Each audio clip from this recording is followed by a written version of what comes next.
Welcome to Security Architecture Podcast, where we help cybersecurity professionals to stay ahead of the curve and ensure they are successful in their cybersecurity journey.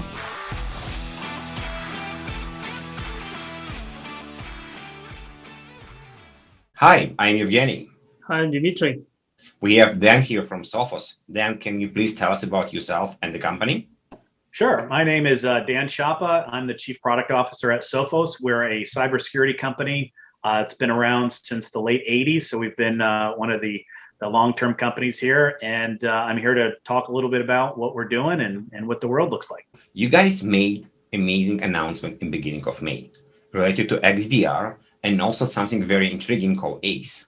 Can you tell us what's unique about it and basically how it's working? Sure. Even better, I'll tell you and show you. So this is one of my favorite slides we have here, and ACE stands for the Adaptive Cybersecurity Ecosystem. And quite a while ago, this was an internal project that we called Darwin. And the reason we named it Darwin as an internal project name was what we wanted to build was an IT security ecosystem that really adapted to change as much on its own as possible. And so what you're looking at here is a full SOPHOS ecosystem where you see all the different software products that we have and the various hardware products that we have. And the way we look at those is those are sensors. They provide very rich data. They provide data into both the data lake, and then they can hold data on the devices themselves. Whatever data goes into that data lake, we can also color with threat intelligence. So we have artificial intelligence models that we run on top of that. We have traditional threat intelligence that we pull in from our global 24/7 labs infrastructure that we have. And then also we have our own service. So we can run XDR on behalf of a customer through what we call the Managed Threat Response Service. And we have those security operators run the same system. But what's interesting is we also learn from those security operators. So we build AI models based on how they solve cases to try and automate as much of that response as possible. And this gives you that kind of Darwin, evolution type of mode where we can adapt to things as much as we can in real time. And then what we can also do with that is siphon out a lot of the cases that aren't really necessarily mission critical to a human operator and allow them to focus on the really complex cases. Is this multi-tenancy for multiple customers? Yeah, so this would be multi-tenancy. So both the product and the service. The product is built on top of our infrastructure we call SOPHOS Central. So SOPHOS Central is almost like a developer platform that SOPHOS uses to build our applications on top of. So it leverages all the common infrastructure that we built around the data lake and the AI models, but also things like we can create common security policy and reporting engines and things of that nature. And then the service runs on top of that same infrastructure, and they can run a multi-tenant service on behalf of customers who maybe don't have the security expertise or maybe just the scale to operate it themselves. Can I run this infrastructure on-prem? No, so unfortunately, this is all cloud-based infrastructure. So the data lake particularly is run in the cloud. A lot of the elements, and obviously both software and hardware, have a local element to it. So obviously endpoints on our agents on our endpoints and servers are local to those devices. Firewalls and switches and things of that nature would run inside the IT environment.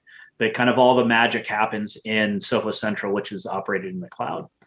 I think with digital transformation, it makes sense. Like we right now, mobile or working from home. So have a system running in a cloud and you guys being responsible on SLA being up and running and basically up to date, it makes total sense. Yeah, exactly. And that's one of the biggest benefits in security. I always talk to my engineering teams about three things, and it's speed, quality, and innovation.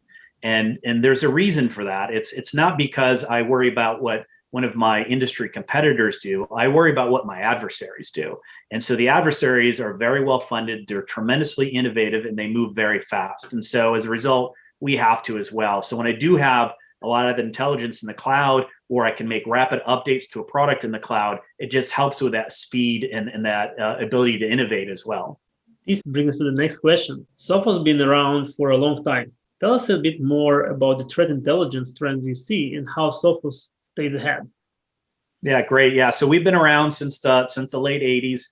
We've been through every wave of fad that you can imagine, and what we're seeing in the last several years has really been when ransomware really kind of kicked into the mainstream, it became such a moneymaker for criminal organizations that it just keeps advancing and advancing and advancing. And what we initially saw was some pretty kind of custom ransomware that then turned into, you know, what we would call pray and spray ransomware, where I try and get it out to as many different devices as I possibly can and hope to get, you know, $500, $1,000, you know, something like that ransom per machine.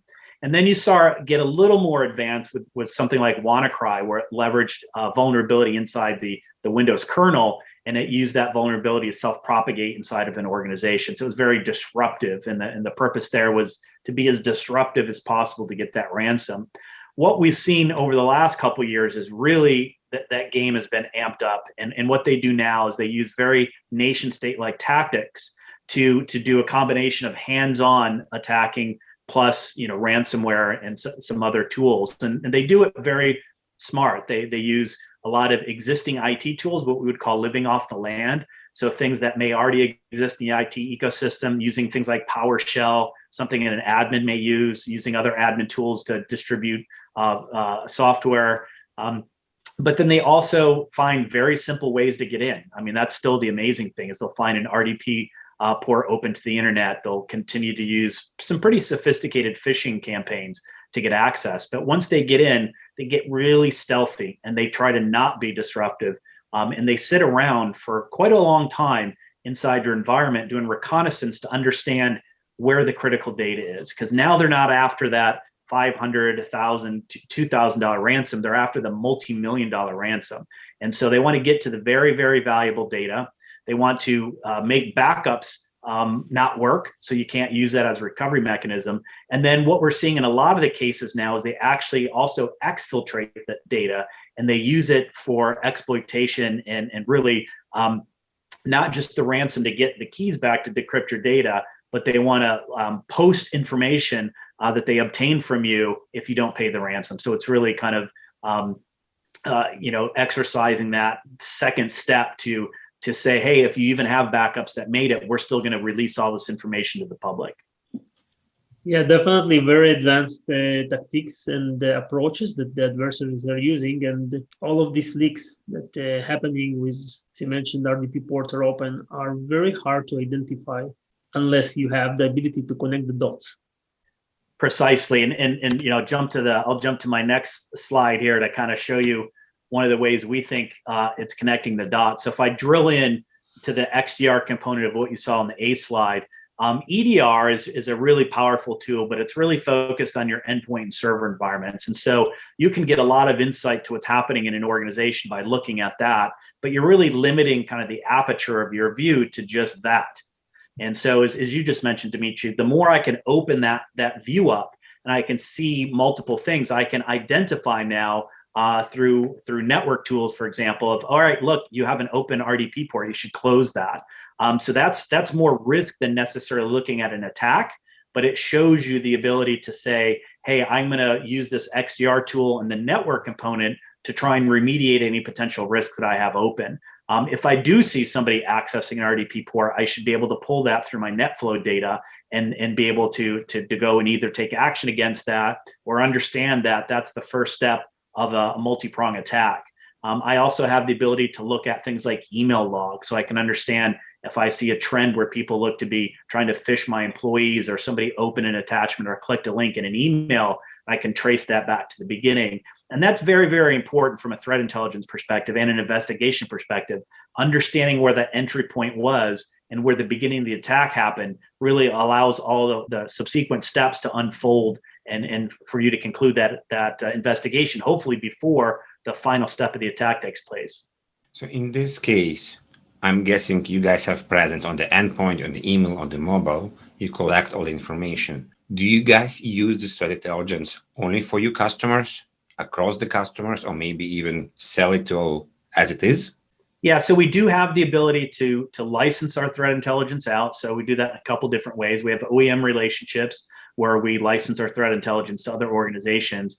And then we also have a developer platform we call Intellix. And so that's basically API access for third-party developers to push files up to Intellix, and you get back just a wealth of threat information on all our AI models that run against it. So we have 38 AI models that run across our product set. And then any information we have in our kind of traditional threat intelligence background, the ability, we have things like reputation that we add to that as well. So you get a very detailed kind of analysis of the file you pushed up as a developer, and you can integrate that directly into your product. And then we also have the ability to just OEM the full threat feed. One of the things that is very important in security is to evolve. And I think it's almost more of a revolution than an evolution. Like, you have to move quick. If you're still using the same kind of tactics you did for threat intelligence or protection mechanisms or anything in the past, that just won't work anymore. You have to be able to change into kind of whatever the next gen is as quickly as possible. That's a very overused term in security, but it's relevant in the sense that there's always a next gen, regardless of what you're doing today. And we've made a point at Sophos to never kind of rest. We're always trying to continue to focus, push forward, push the envelope around innovation. And that goes from what we're doing products to threat intelligence and to now the services we operate. I'm curious, how does SOPHOS XDR stop the more invasive attacks that usually result in ransomware? Yeah, I'm going to jump ahead a few slides. Well, I'm going to jump ahead. Actually, let me show you this. This is an important aspect of what we do that we think is a little bit different than some of the other solutions. One is we have a data lake, as I mentioned, and this is where all those different sensors provide information. So on the last slide, you saw mobile and network and cloud and the like. That all feeds into this data lake. So now I have the ability to query across multiple devices. I can look, at email. I can look at network logs. If you're checking email on a mobile device, I can look at the mobile logs. I can pull all of that information together into one query, one investigation. But I also now have the ability for both my endpoints and servers to look at up to 90 days of data, of very, very rich data on those devices as well. And I can get real-time data on those devices. So for example, if I wanted to identify what devices may be running a specific process, I can see in real time which devices are currently running that process. And that may be a process I want to stop. And so it gives me an opportunity now to jump into what we call live response and get access to those devices and shut that process down. So it's a very powerful way to do that. The other key thing here is you hear the XDR story and a lot of people go, geez, that sounds a lot like the SIM story. And it does sound a little bit like the SIM story. I think the difference is how XDR handles data and what it does with that data versus what SIMs have done in the past. So the key thing for me on this slide is really the quality of data, right? That we have the scope, I mentioned the 30, 90 days, we have the data sources, all the different products. But what's important is having the data that allows you to correlate that into action. I think a lot of the problems that SIMs had is you had so much data, it was really difficult to make sense of it. So I always said it was like looking for a needle in a pile of needles. You hear those stories of a company's under attack and their SIMs just blaring they're under attack, but it's always blaring they're under attack. And so they don't really notice the real attacks. We're having that quality of data and being able to run AI models, it does several things. One, it allows us to run those models on the data, but the models themselves train us to which data actually matters. And so we only pull the data and that's going to matter. We don't have to pull it all in. And so that's a very valuable thing. And that helps us in those investigations. And I'm going to jump ahead to this slide because I think this is a really important slide. So this is kind of the different tactics that you would look at across in an attack. And this is, as you can see, is following more of that kind of hands-on nation state-like tactic attacker. And what's really important with XDR is to try and catch this as far left as you possibly can, right? And the best way to do that with XDR is having that visibility across multiple different products and multiple different avenues in your ecosystem. So if I'm looking just at an endpoint, I may miss things like that OpenRDP port being accessed. I may miss certain things like lateral movement. But now that I couple what I see on an endpoint with what I see in the network, I can start to see lateral movement because I actually see it from two different perspectives. I see it bouncing from one device to the other, and I can also see the network traffic of it doing that. And so having that wider aperture, that multiple view perspective, I can now catch myself, pushing further and further left. And so for us, we always try and catch it as far left. Now, the reality is these are very, very talented attackers, and many of them actually have very deep nation state skill sets. And so, you know, right now as an industry, we tend to find them a little bit more on the right. As long as you don't get all the way to that last box, which is the impact or the exfiltration, I think that's a success by any measure. But the ability to have a combination too of really good protective technology as well as the XDR detection technology is really important. I also see a lot of companies kind of say, well, look, you can't protect everything, so don't bother, just focus on detection. Well, I don't subscribe to that, because the more we can protect, the less cases that our human analysts have to deal with. The more we can protect, the further left you're going to be in this type of ecosystem blocking things. You know, when, for example, when we, you know, if we can block things at execution or initial access, that's the best, right? And so that's where good protection mechanisms are. And a really good product like our Intercept X product, you know, we'll block 99+% of those attacks. And many of the ransomware attacks that we see, you know, we block them usually, you know, all the time. And in fact, one of my favorite stories, it was a customer who I won't name, but they had a very, very sophisticated attacker. And this is actually the model of that attack, of how much time they spent in the various stages. Luckily, we were able to block the attack before the ransomware actually ever launched. But we did block it after the note launched to the customers. So they saw the ransomware note, but luckily the ransomware never launched. But the attackers were asking for $15 million. And so this was a very sophisticated attack going after a very high dollar target. And, you know, as much as the XDR or EDR products were looking at this attack, it was the protection mechanism that kind of saved the day, because that actually, you know, works in milliseconds as opposed to human intervening. And so that combination of those two, you know, really strong protection, really strong, you know, AI and automation around the detection with XDR. But look, the last line that we think is really important is that human. It's great to have artificial intelligence, but it's even better to combine artificial intelligence with human intelligence. Then, do you think that if we had XDR technologies 5 or 6 years ago, it will be different? Or maybe, if I phrase it differently, why XDR is more important right now? Yeah, that's a great question. I think it's more important right now because what we saw in the WannaCry days, for example, which was, you know, 4-ish years ago, was it was targeted at the endpoint, and it was a piece of malware. Granted, it ran, you know, exploited a vulnerability in the kernel of Windows, which is very difficult to defend against.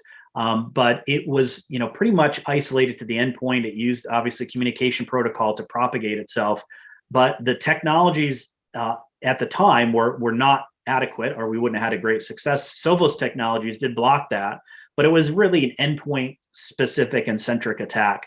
That's not what's happening, as you can see through this chart here. There's many steps in this attack that span beyond the endpoint. They span into the identity ecosystem. They span into the network. They come in through email. They, you know, so there's so many different points, and these attackers are very smart. One of the other things we noticed is they're using encrypted traffic to hide their activities, both hide things they're exfiltrating, hide files they're pulling down for their command and control center. They're using things like TLS because they know that a lot of firewalls, for example, don't inspect TLS traffic. And so as a result, they found a great way to hide. So they're very, very smart to find the weakest link in the chain, and they'll take advantage of it. And with XDR now, you have this broad visibility across your ecosystem to kind of spot where they're trying to hide and where they're trying to move. And that was very difficult, you know, a few years ago. What do you think about protocols such as DOH and DOT that actually encrypting the DNS traffic that's been used a lot by many threat intelligence sources to identify malicious hosts? Yeah, I mean, the biggest trick with any protocol and encrypted traffic is the ability to inspect it, right? Because once you have encrypted traffic you can't inspect, and that's where the bad guys are going to hide. And so the most notable case, you know, when you look at DOH and DOT, that's going to follow a very similar kind of adoption pattern that TLS did. So TLS, you know, just a handful of years ago was you know, only used when people are conducting, you know, credit card transactions on the internet. Now it comprises over 90% of all internet traffic. And so if you have a network device, for example, that can't keep up with the performance of inspecting that encrypted traffic, most customers just turn it off. So they don't inspect it. And so, of course, the bad guys, that's just a free ride. And so, for example, in our XGS hardware line and our firewall OS, we focus so much on building custom solutions to inspecting encrypted traffic at wire speed. And that's just what you have to do. Otherwise, you're just giving a free invitation for the bad guys to leverage that. And we know DNS is one of their favorite places to leverage attacks against anyway. And so now when you start using encrypted traffic around that, it's going to be, it's going to be a lot of fun for them if you don't have the right mechanisms in place to inspect it. How is the solution of XDR provided by Sophos different than other solutions in the market today? Yeah, it's a great question. So I think there's several things. I think one, as I mentioned, that combination of the data lake plus the on-device data.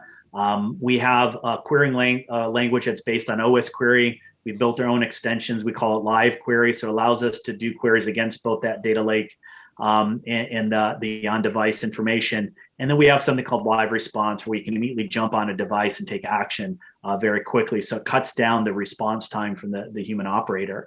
But probably one of the biggest differentiators for us is a really big open ecosystem. So I kind of jump back to this. So, Sophos for many years had something called Synchronized Security, and we were the only ones in the industry to do this.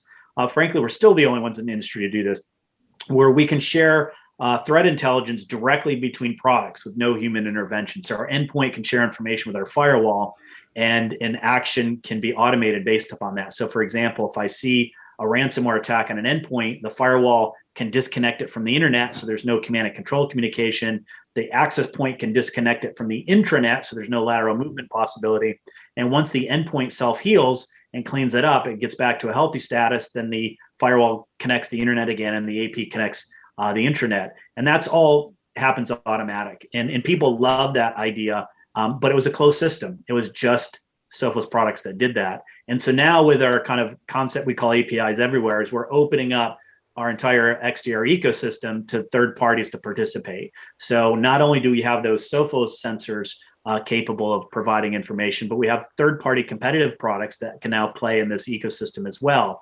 And they can play with it as a sensor input into the ecosystem, but they can also integrate with us so they can receive commands back. So we can have our customers, security analysts, or our service-oriented security analysts, or the products through an automated fashion can kind of remediate themselves kind of with that bidirectional API status. So that's another big key for us. And then, right out of the box, we come with a large number of integrations. So we have integrations into our endpoint product, our server product, our firewalls, and our emails. And then a little bit later this summer, we're going to add mobile and our cloud security posture management product called Cloud Optics, which now gives you, access into all your public cloud infrastructure and the ability to see everything that's going on there. So that all comes out of the box, which is going to be great for anyone who's adapting XDR. And then for, companies that don't have all Sophos products, which is almost all of them, they can take that third-party solution they have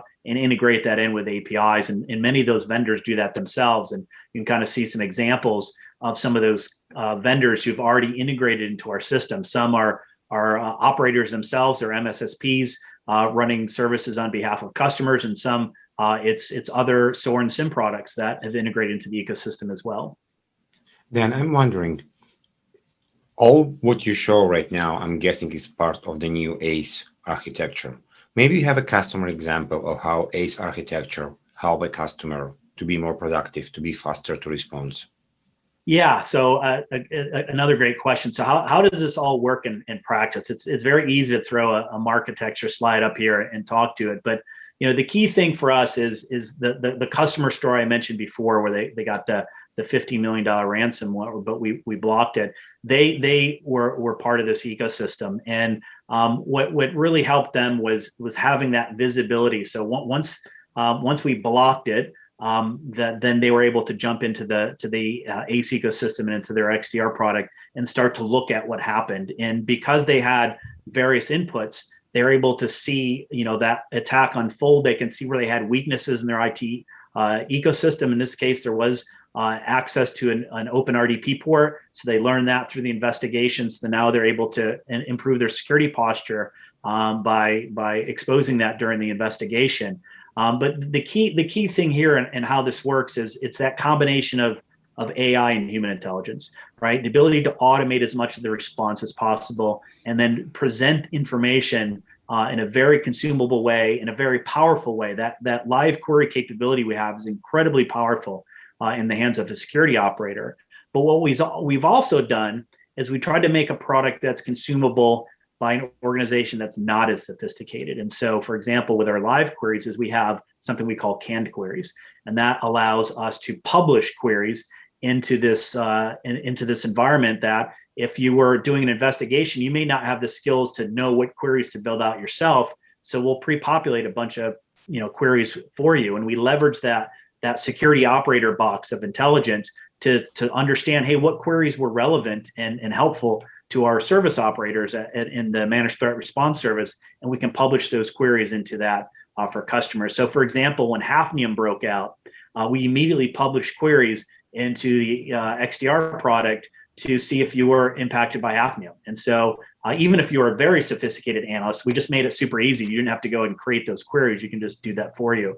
And so that real customer attack, they were able to identify this RDP open port. Unfortunately, it was already taken advantage of by the attacker. They were able to identify how they were doing credential dumps and leveraging those credentials to quietly move laterally. They can see exactly where they were moving laterally, and then they can see a connection to a command and control center where they're able to pull down their payload, which was the ransomware piece that when they ran it, luckily InterceptX blocked that. But having that visibility across the network piece, the email piece, the endpoint piece was what really helped kind of protect that customer.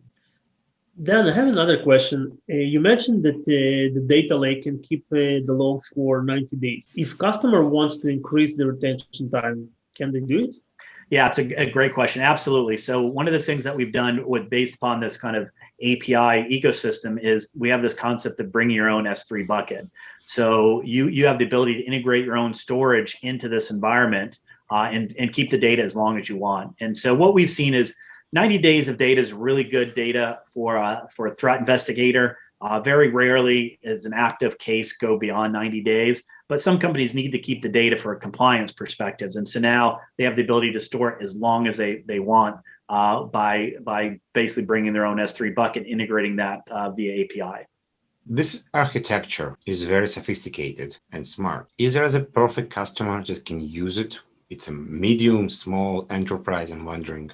Yeah, that's a great question. As I mentioned, one of the challenges that we have is we actually do have a pretty broad customer base. So we service primarily the mid-market and enterprise, but we also have a lot of SMB customers. And so we really span the market. And what's interesting now is in the world that we live in today, in the old days, you'd hear an SMB go, well, what does a hacker want with me? I don't do anything important. That's not the case anymore. We see these supply chain attacks where you may not be important, but you may service somebody who's important. But then we also just see criminal attackers. They're out to make money. They don't care who you are. You could be a very small company, but if your data is important to your business, you're still going to pay a ransom to get that data back. And so we had to build a tool like this that was able to be used by SMB, mid-market, and large enterprise. So we focused on making it very, very powerful. So a very capable and sophisticated analyst can use this tool with great results. But we also made it more consumable by the less sophisticated, whether SMB or mid-market. And we did that with things like the canned queries and a very kind of intuitive interface. We have something called query pivoting, where you can run one query, and based upon the results, we kind of recommend which subquery you should run to kind of drive that investigation even faster. And then that community and that forum we create where the sophisticated analysts can actually publish those queries that maybe less sophisticated customers can take and import into their XDR system and use those queries themselves. So we always kind of say we have an unfair advantage because we're not like some companies who focus only on the global 2000. We can build, somewhat complex user experience for them. We have to build a very intuitive one that can be powerful enough for that global 2000, but also can be usable by a mid-market and SMB customer. Great. Dan, thank you very much. It was definitely a pleasure to learn more about what you guys do and how you guys do it as well. And we hope the people will be watching and will be very intrigued to learn more about you guys' product and reach to you. Well, thank you. Thank you for having me. This was really enjoyable. Thank you, Dan. Please remember to subscribe to our podcast and join us for our next episode.